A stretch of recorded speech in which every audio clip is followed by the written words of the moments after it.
So please your grace, the prologue is addressed. Let him approach. If we offend, it is with our goodwill, that you should think we come not to offend, but with goodwill. To show our simple skill, that is the true beginning of our end. Consider then we come, but in despite, we do not come as minding to content you. Our true intent is, all for your delight we are not here, that you should hear, repent you. The actors are at hand, and by their show you should know all that you are like to know. This fellow doth not stand upon points. He hath read his prologue like a rough colt. He knows not the stop. A good moral, my lord. It is not enough to speak, but to speak true. Indeed, he hath played on his prologue like a child on a recorder, a sound, but not in government. His speech was like a tangled chain, nothing impaired, but all disordered. Who is next? Gentles, perchance you wonder at this show, but wonder on till truth makes all things plain. This man is Pyramus, if you would know. This beauteous lady, Thisbe, is certain. This man with lime and rough cast doth present wall, that vile wall which did these lovers sunder. And through wall's chink, poor souls they are, content to whisper. At the which let no man wonder. This man with lantern, dog and bush of thorn presenteth moonshine. For if you would know, by moonshine did these lovers think no scorn to meet at Ninus' tomb, there to woo. This grisly beast, which lion hight by name, the trusty Thisbe, coming first by night, did scare away, or rather did affright. And as she fled, her mantle she did fall, which lion vile with bloody mouth did stain. And none come Pyramus, sweet youth and tall, and finds his trusty Thisbe's mantle slain. Whereat with blade, with bloody blade for blade, he bravely broached his boiling bloody breast. And Thisbe, tarrying in mulberry shade, his dagger drew and died. For all the rest, let lion, moonshine, wall, and lovers twain at large discourse, while he... I wonder if the lion be to speak. No wonder, my lord. One lion may, when many asses do. In this same interlude it doth befall that I, one snout by name, present a wall. And such a wall as I would have you think, that had in it a crannied hole or chink, through which the lovers, Pyramus and Thisbe, did whisper often, very secretly. This loam, this rough cast, this stone doth show that I am that same wall. The truth is so. And this the cranny is right and sinister, through which the fearful lovers are to whisper. Would you desire lime and hair to speak better? It is the wittiest partition that ever I heard discourse, my lord. Pyramus draws near the wall. Silence. O grim-looked night, O night with hue so black, O night, which ever art when day is not. O night, alack, alack, alack, I fear my Thisbe's promise is forgot. And thou, O wall, O thou sweet and lovely wall that stands between her father's ground and mine, thou wall, O sweet and lovely wall, show me thy chink to blink through with mine eye. Thanks, courteous wall, Jove shield thee well for this. But what see I? No Thisbe do I see. O wicked wall, through whom I see no bliss! Cursed be thy stones for thus deceiving me. The wall, methinks, being sensible, should curse again. No, why in truth, sir, he should not. Deceiving me is Thisby's cue. She is to enter, and I'm to spy her through the wall. You shall see. It will fall pat as I told you. Yonder, she comes. O Wall, full often hast thou heard my moans, for parting my fair Pyramus and me. My cherry lips have often kissed thy stones with lime and hair knit up in thee. I see a voice. Now will I to the chink to spy, and I can hear my Thisby's face. Thisby! My love, thou art my love, I think. Think what thou wilt. I am thy lover's grace, and like Lymander am I trusty still. And I, like Helen, till the fates me kill.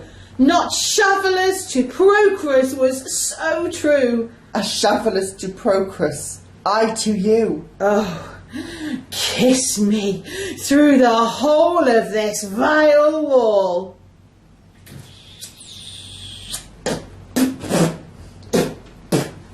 I kiss the wall's hole and not your lips at all. Wilt thou at Ninny's too meet me straight away? Tide life, tide death, I come without delay. Thus have I, Wall, my part discharged so, and being done, thus Wall away doth go. Now is the mural down between the two neighbours. No remedy, my lord, when walls are so wilful to hear without warning. This is the silliest stuff that e'er I heard. The best in this are but shadows, and the worst are no worse, if imagination amend them. Must be your imagination then, not theirs. If we imagine no worse of them than they of themselves, they may pass for excellent men. Here come two noble beasts in, a man and a lion. You, ladies, you, whose gentle hearts do fear the smallest monstrous mouse that creeps on floor, may now perchance both quake and tremble here, when lion rough in wildest rage doth roar, then know that I, one snug the joiner, am a lion fell, nor else no lion's dam. For if I should as lion come in strife into this place, 'twere pity on my life. A very gentle beast, and of a good conscience. The very best of beast, my lord, that e'er I saw. This lion is a very fox for his valour. True, and a goose for his discretion. Not so, my lord, for his valour cannot carry his discretion, and the fox carries the goose. His discretion, I am sure, cannot carry his valour, for the goose carries not the fox. It is well. Leave it to his discretion, and let us hearken to the moon. This lantern doth the horned moon present. He should have worn the horns on his head. He is no crescent, and his horns are invisible within the circumference. This lantern doth the horned moon present. Myself, the man i' the moon, doth seem to be. This is the greatest error of all the rest. The man should be put into the lantern. How is it else the man i' the moon? He dares not come there for the candle, for you see it is already in snuff. I am aweary of this moon. What he would change? It appears by his small light of discretion that he is in the wane, but yet, in courtesy, in all reason, we must stay the time. Proceed, moon. All that I have to say is to tell you that the lantern is the moon, I the man in the moon, this thorn bush my thorn bush, and this dog my dog. Why, all these should be in the lantern, for they are in the moon. But silence, here comes Thisby. This is old Ninny's tune. Where is my love? Raw! Ah! Well roared, lion.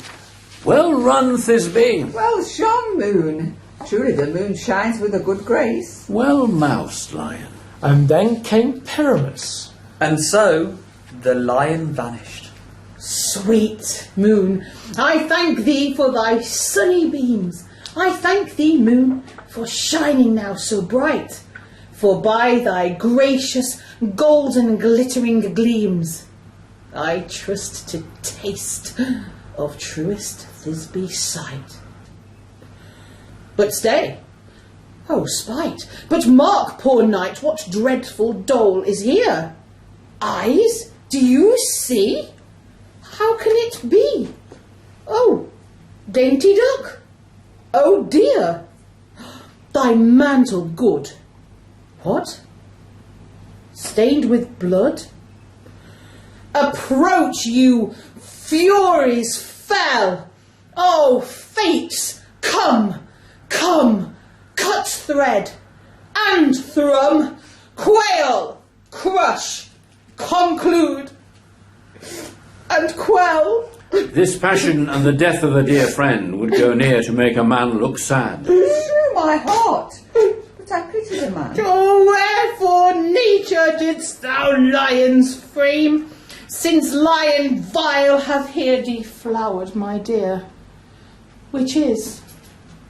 No, which was the fairest dame that lived, that loved, that liked, that looked with cheer. Come, tears, confound, out, sword, and wound the pap of Pyramus.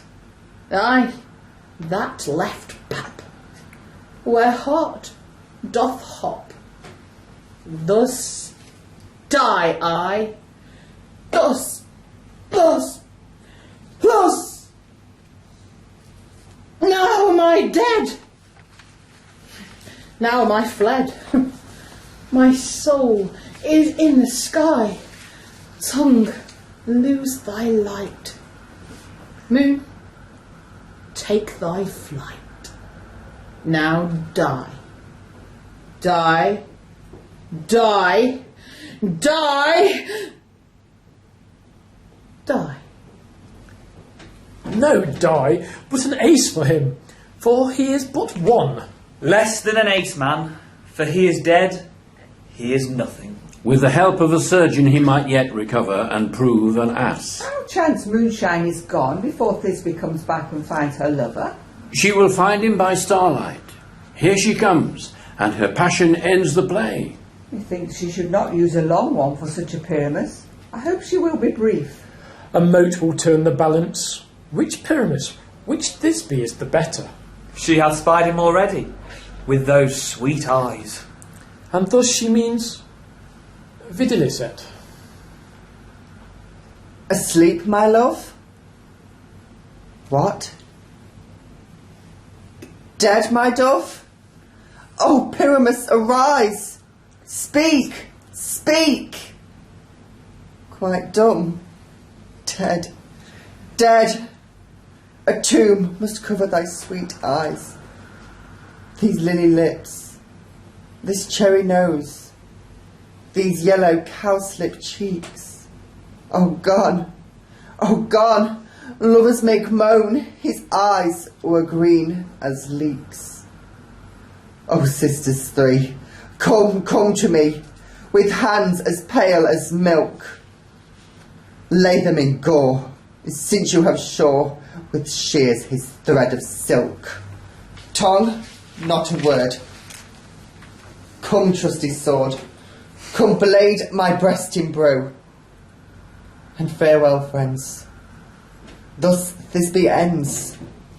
Adieu, adieu, adieu. Moonshine and Lion are left to bury the dead. Aye, and Wall too. No, I assure you the wall is down that parted their fathers. Will it please you to see the epilogue, or to hear a burgomask dance between two of our company? No epilogue, I pray you, for your play needs no excuse, but come, your burgomask, let your epilogue alone.